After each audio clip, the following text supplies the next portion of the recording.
Hello दोस्तों, राधे राधे, राम राम। और बताइए कैसे हैं आप सब। आशा है आप सब बहुत अच्छे हैं, सुखी हैं और स्वस्थ हैं। और भगवान से मेरी यही प्रार्थना है कि आप सब सुखी रहें, स्वस्थ रहें और अच्छे रहें।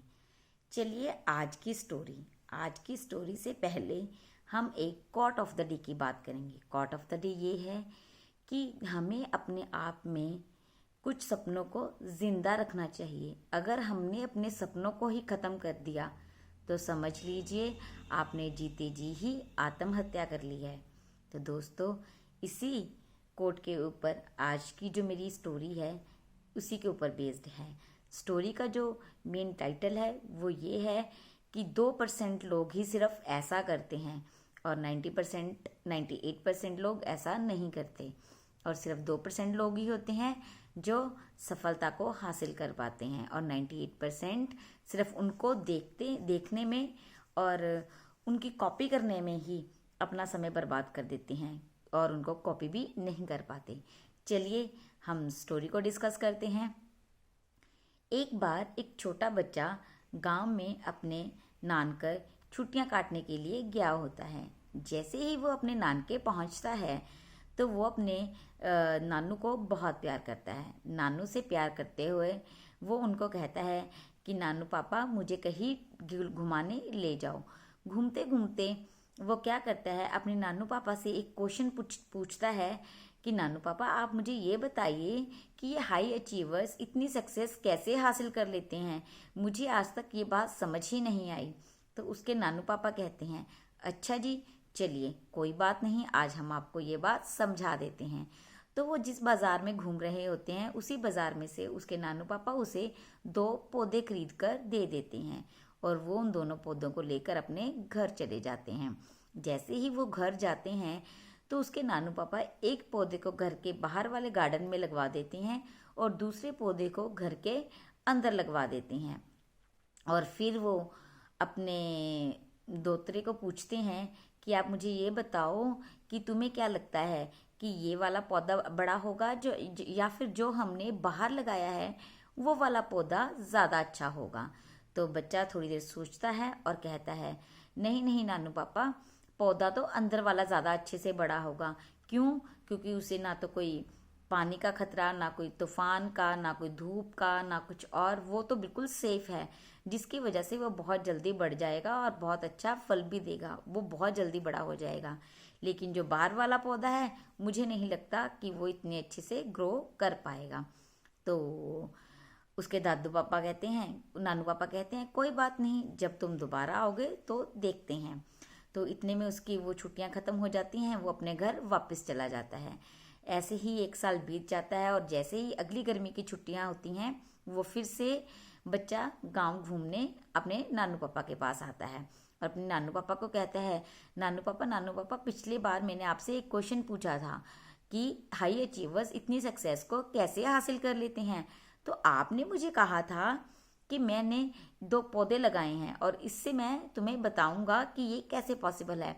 तो मैं अब उन्हें देखने आया हूँ, आप मुझे जल्दी जल्दी बताइए कि ये कैसे पॉसिबल है। तो वो क्या करते हैं, उस बच्चे को घर के अंदर वाले पौधे को मिलवाने ले जाते हैं। जैसे ही वो बच्चा घर के अंदर वाला पौधा देखता है तो वो कहता है देखा था ना नानू पापा, मैंने आपको कहा था ना ये बहुत अच्छे से ग्रो करेगा, देखो ये कितना बड़ा हो गया, इसने तो फल देना भी शुरू कर दिया। तो बस उसके नानू पापा कहते हैं कोई बात नहीं, इतनी जल्दी किसी भी निर्णय पर नहीं पहुंचना चाहिए, पहले तुम बाहर वाला पौधा तो देख लो। जैसे ही वो बाहर जाता है और बाहर का पौधा देखता है तो वो एक पेड़ बन चुका होता है, उसके फल तो वो तोड़कर एक बार खा भी चुके होते हैं। तो वो कहता है कि सोच विचार में पड़ जाता है और उसके बाद अपने नानू पापा से पूछता है कि नानू पापा ये कैसे पॉसिबल हुआ, मैं तो इस चीज़ को लेकर बड़ा आश्चर्यचकित हूँ।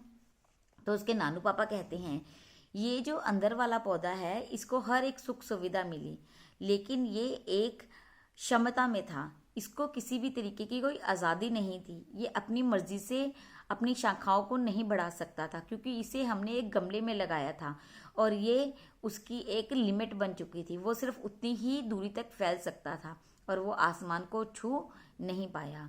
और जो बाहर वाला पौधा था उसने बहुत सारे कष्ट झेले, लेकिन उसे एक आज़ादी थी कि वो जितना चाहे अपनी शाखाओं को उतना फैला सकता है और आसमान को छू सकता है। उसने धूप, पानी, गर्मी, तूफान, मींह, बारिश सब कुछ झेला, तो बस वो इतना बढ़ गया। और जो अंदर वाला था, उसे चाहे बहुत ही हमने सुख सुविधा दी, लेकिन उसे हमने एक लिमिटेड एरिया में रखा, उसे आज़ादी नहीं दी, जिसकी वजह से वो कम बढ़ पाया। बस यही दोस्तों, यही सक्सेस का मंत्र है। जो 98% लोग होते हैं वो उस अंदर वाले पौधे की तरह होते हैं, और जो 2% लोग होते हैं वो बाहर वाले पौधे की तरह होते हैं। क्यों? जो लोग अपनी मुसीबतों से, धूप से, इन चीज जैसे वो पौधा धूप से, पानी से ना डरे हुए बाहर खड़ा रहा और बहुत बड़ा पेड़ बन गया, वैसे ही जो लोग अपनी चुनौतियों को, अपनी मुसीबतों को एक चुनौती मानकर उसे हल कर कर आगे बढ़ते हैं, वो जीत जाते हैं और आसमान को छू जाते हैं। और जो लोग उस अंदर वाले पौधे की तरह हर चीज़ की सुख सुविधा भालते हैं, सबसे पहले उसे वो मिलनी चाहिए तो वो बढ़ेगा, और उसकी एक लिमिट बन जाती है कि बस वो उस दायरे से बाहर निकल ही नहीं पाता, और वो उसी एक लग्जरी लाइफ में या उस सुख सुविधा में फंसकर रह जाता है, जिसकी वजह से वो अपनी आज़ादी नहीं हासिल कर पाता और आसमान को छू नहीं पाता और दुनिया से बहुत पीछे रह जाता है। बस यही हल है हमारी सक्सेस का, यही मंत्र है हमारी सक्सेस का, यही इस ताले की कुंजी है जिससे हम अपने सक्सेस को हासिल कर सकते हैं। वो ये कि हमने हमेशा अपनी मुसीबतों को, चुनौतियों को डट कर सामना करना है, उनसे टलना नहीं है। मुसीबतों से टलना भी एक मुसीबत ही है, और ये मुसीबत आपके अपने हाथ में है। आपने इस मुसीबत को लेकर आगे बढ़ना है, या फिर मुसीबतों को हल कर कर अपनी दूसरी सबसे बड़ी मुसीबत को हल करके आसमान को छूना है। ये आपके हाथ में है दोस्तों, आपने क्या करना है। बस अपनी जो मेंटेलिटी है उसको पॉजिटिव कीजिए, हमेशा सकारात्मक रहिए, और अपनी लाइफ में, अपनी मुसीबतों में आने वाली, अपने रास्ते में आने वाली हर एक मुसीबत को काट कर आगे बढ़ते रहिए। सक्सेस आपकी होगी उस बाहर वाले पौधे की तरह। Thank you.